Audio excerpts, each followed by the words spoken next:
మా బ్రహ్మచారిణి అనేది నవరాత్రి రెండవ రోజున పూజించబడే దేవత. ఇది దుర్గామాత యొక్క 9 అవతారాలలో ఒకటి. ఈ అవతారంలో దుర్గ తపము లేదా తపస్సును కలిగి ఉంటుంది. బ్రహ్మచారిణి అంటే బ్రహ్మ అంటే తపము లేదా తపస్సు మరియు చారిణి అంటే గొప్ప స్త్రీ అనుచరురాలు.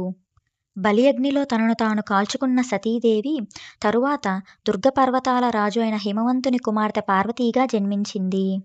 పార్వతీ పెద్దయ్యాక బ్రహ్మకుమారుడైన నారద మహర్షి ఆమెను దర్శించాడు.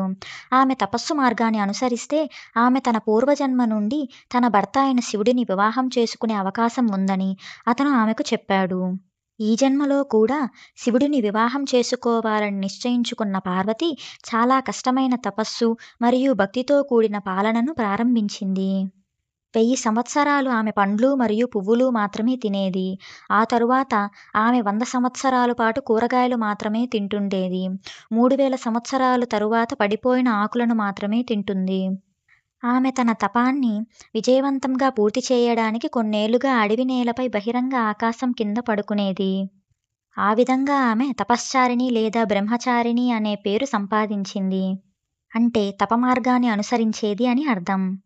చివరగా ఆమె పడిపోయిన ఆకులను కూడా తినడం మానేసింది మరియు చాలా సంవత్సరాలు ఆహారం మరియు నీరు లేకుండా తన తపస్సును కొనసాగించింది.